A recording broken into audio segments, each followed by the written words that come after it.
Singer Liam Payne has been found dead at a hotel in... I wanted to come here to speak about this and why right now.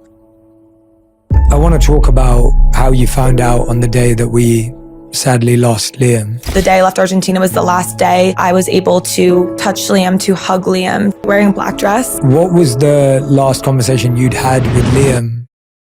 One thing that really helps me day to day is that Liam has left me. And I believe you brought one of those letters that you thought could share. Yeah.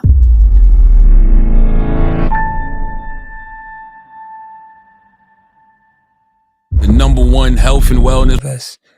I want to start by just checking with you and asking you how you're doing today.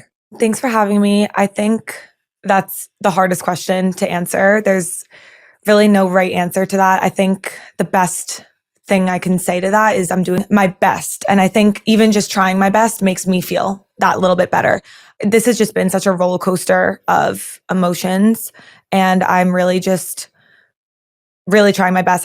Like I said, that's the hardest question. Share my prayers, my condolences to yourself, to Liam, his family, friends, the fans all across the world. And I wanted to ask you why you felt that you wanted to come here to speak about this and why right now, and why this was appropriate timing for you to want to share some of this story. It's been just, like I said, a roller coaster, and use my voice and be able to share my story, as this has impacted me so much and changed my life forever.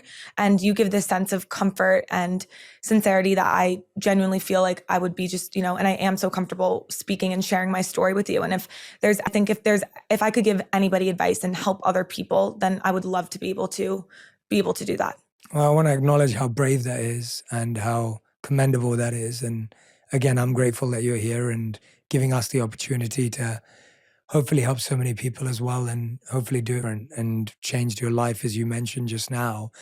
But before we dive into that, I wanted to focus on who Kate was before Liam, before this, so that we can understand you a bit more and your journey. So talk to me about Kate. So grew up in New Jersey. I do have a ton of family in England. Where in England? She grew up in a town called Edmonton.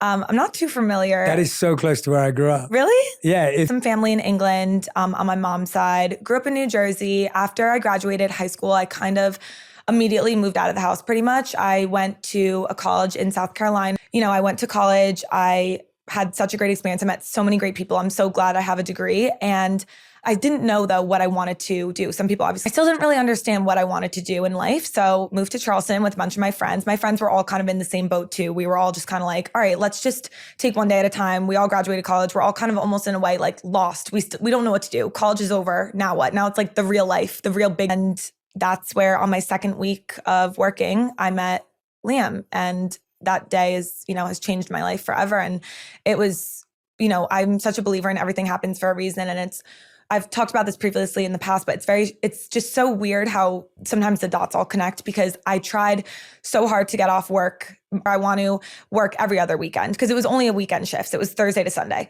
So I told her I want to work every other weekend. And then week 2 came about and she put my name on the schedule.